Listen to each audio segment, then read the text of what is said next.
আসসালামু আলাইকুম, সবাই কেমন আছেন? আপনারা কেমন আছেন মামা? আপনি কেমন আছেন? আলহামদুলিল্লাহ ভালো আছি। তো এখন ওই কালা মামা সম্পর্কে আপনি কি বলতে চাচ্ছেন বলেন। ছেলেটা খুব অনেক ভালো মানুষ, আমাদের বাড়ির মানুষ।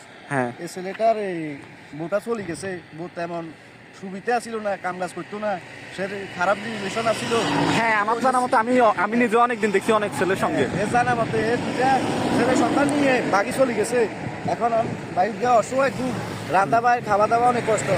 তার মা ছোটবেলা মারা গেছে, এখন উনি খাওয়া দাওয়া চলাফিরে করতে অনেক কষ্ট। হ্যাঁ, আমার জানা মতো উনি তো তেমন একটা বড় লোক না, দরিদ্র ফ্যামিলির ছেলে এবং কি মোটামুটি অনেক ভালো অনেস্ট। ঘর আছে, চার ছেলে টিনের ঘর, ভালো একটা কোনো মেয়ে থাকে। হ্যাঁ, ঠিক আছে, বাকি জেলায় আমরা বিনা খরচে সম্বন্ধ করিলে চলি যাবো। ঠিক আছে। এখন আপনি তাহলে এটাই চাচ্ছেন যে মানে দরিদ্র ফ্যামিলির কেউ যদি থাকে, হয়তো তার একটা অসহায়, তার একটা ছেলে সন্তানও ছিল, জামাই নাই, এরকম হলেও কিন্তু হবে। তবে অবশ্যই ভালো হতে হবে, সৎ হতে হবে। যেহেতু ওনাকে অলরেডি একজনে কষ্ট দিয়ে চলে গেছে, ওনার ছেলে মেয়েকে নিয়ে, আপনার ছেলে মেয়ে নিয়ে গেছিল না? হ্যাঁ, ওদেরকে তো আমি নিজেও দেখছি। আর আসবে না না, ডিভোর্স পেপার তো মনে হয় পাঠাই দিছে। ও আচ্ছা আচ্ছা, তাহলে সবকিছু দিয়ে ওনারা চলে গেছে। এখন আমরা চাচ্ছি যে ওনার জন্য একটা পাত্রী আমাদের ফেনী দাগনবিয়ার ভিতরে, এটা হলো যায় যেখানে হোক, হ্যাঁ আপনার যেখানে হোক সমস্যা নাই। তবে আমাদের পাত্রের বাড়ি কোথায়, লোকেশনটা বলেন। পাত্রের বাড়ি আজিজবাদীপুর, দাগনভূঞা। আচ্ছা আমি বলে দিই, পাত্রের বাড়ি হলো যায় জেলার ভিতরে দাগনভূঞা উপজেলায়। তো বাড়ির নাম হলো যায় মনকাজী পাটোয়ারি বাড়ি, আর গ্রাম হলো যায় আজিজবাদীপুর, ওয়ার্ড নাম্বার 6 আর ইউনিয়ন নাম্বার 4। তো আপনারা যারা আগ্রহী তারা অবশ্যই যোগাযোগ করতে পারেন। পাশে কিন্তু আমার মামু আছে, মামু ওনার সম্পর্কে আমাকে সবকিছু বলছে, প্লাস আমি নিজেও জানি। তো আপনারা যারা ওনাকে পছন্দ করবেন বা সংসার করতে চাচ্ছেন, তবে আপনার বড় লোক হওয়া লাগবে না, আপনি গরিব হন তাতে কোনো সমস্যা নাই, আপনাকে উনি খাওয়ানোর সক্ষমতা আছে।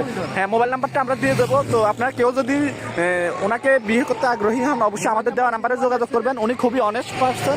তো আমি ওনার নাম্বারটা এখন বলে দেবো, আপনারা অবশ্যই এই নাম্বারে যোগাযোগ করবেন। 01871073502 এই নাম্বারে যোগাযোগ করলে আপনারা অবশ্যই একটা ভালো সন্ধান পাবেন ওনার সম্পর্কে। তো আমার জানা মতে, আমি যতটুকু ওনাকে চিনি ব্যক্তিগতভাবে, উনি খুবই ভালো একটা মানুষ এবং কি হ্যাঁ, উনি আবার মেকানিক কাজেও কিন্তু মোটামুটি দক্ষ আছে এবং কি পাশাপাশি ওনার টুকটাক ছোটোখাটো ব্যবসা আছে। আমি এটাও বলবো না যে উনি অনেক বড় লোক, বিষয়টা এমন না। মোটামুটি আপনার একটা মানুষকে চালানোর সক্ষমতা রাখে। আপনারা যারা আগ্রহী তারা অবশ্যই যোগাযোগ করতে পারেন। উনি ওনার বাড়িঘর, ঘর দোতলা এবং কি আটচালা ঘর। কয় রুমের আপনার ঘর? 5 রুমের ঘর। এবং কি ওনার বাড়িতে রাখবে ওনার ওয়াইফকে। যারা আপনি বিয়ে করতে চাচ্ছেন তারা যোগাযোগ করবেন, আপনার সুন্দর মতো জীবন পার করে দিতে পারবে। উনি মোটামুটি আপনাকে চালানোর সক্ষমতা রাখে। উনি মোটামুটি সৎ একটা মানুষ এবং কি আপনাকে ছেড়ে কখনো যাবে না। আমার জানা মতে ওনার মতো লোক এলাকার ভিতর খুবই কম আছে। তো আপনারা অবশ্যই আমাদের দেওয়া নাম্বারে যোগাযোগ করবেন। ওনার বাড়ি হলো যায় ফেনী জেলার দাগনভূঞা উপজেলায়। তো আমরা এখন আমাদের বাড়ির আশপাশেই আছি, এটা হলো যায় মেন রোড। তো এখানে মামাকে নিয়ে আসি একটু ভিডিও করা, ওনার সম্পর্কে ওনার বিষয়টা জানার পর আমি খুবই কষ্ট পাইছি। কারণ ওনার 2টা সন্তান ছিল, সন্তান নিয়ে ডিভোর্স দিয়ে চলে গেছে আরেকজনের সাথে, ওনার ওয়াইফ। তো উনি এখন মানসিকভাবেও একটু হ্যারাসমেন্টের ভিতরে আছে। তো আমরা চাচ্ছি ওনাকে একটা বিয়ে দিতে, উনিও বিয়ে করতে আগ্রহী। যেহেতু ওনার রান্না বান্না করতে সমস্যা, ওনার বাবা মা কোনোটাই নাই। ওনার একটা ফুফি আছে, ফুফি না উনি? হ্যাঁ উনি আছে। আর ওনার ঘরে কেউই নাই, শুধু ওনার ঘরে উনিই আছে। আর 2টা সন্তান ছিল, ওদেরকে নিয়ে ওনার বউ পরকীয়া জড়িত ছিল, ওকে নিয়ে পলাই গেছে।